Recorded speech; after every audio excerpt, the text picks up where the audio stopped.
కార్తీక పౌర్ణమి రోజు ఏ సంవత్సరమైనా కానీ కార్తీక పౌర్ణమి రోజు కృత్తికా నక్షత్రం వస్తుంది.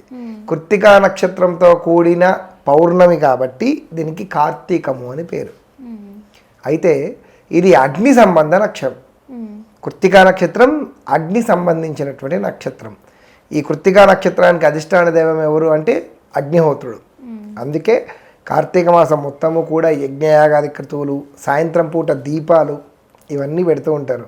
అగ్ని ఆరాధన ఎక్కువగా చేయాలి కార్తీక మాసం. అలానే హరిహరులు ఇద్దరికీ కూడా ప్రీతిపాత్రమైనటువంటి మాసం ఇది.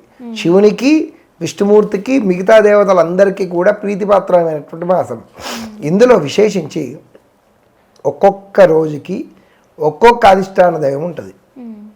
ఆ అధిష్టాన దైవానికి సంబంధించినటువంటి ఫలితము కార్తీక మాసంలో ఏ రోజు ఏ పూజ చేసుకున్నా ఆ దేవతానుగ్రహాన్ని మనం పొందవచ్చు. అందుకే 30 రోజులు కూడా ఒక్కొక్క రోజు ఒక్కొక్క దేవతా తత్వం ఉంటుంది. కాబట్టి ఏ రోజు ఎలా ఆచరించినా మనకున్నటువంటి సమస్త పాపాలు పోతాయి అని కార్తీక పురాణమే చెప్తుంది. అందులో విశేషించి పెద్ద పత్తి కొండ మీద చిన్న నిప్పురవ్వ పడితే మొత్తం కాలి బూడిదవుతుందా లేదా? అట్లా మనం సంవత్సరం పొడుగునా చేసుకున్నటువంటి పాపాలన్నీ కూడా ఒక్క కార్తీక మాసం వ్రతం వల్ల మొత్తం బుగ్గి బూడిదవుతాయి. ఇందులో 3 ఖచ్చితంగా చెప్పబడింది.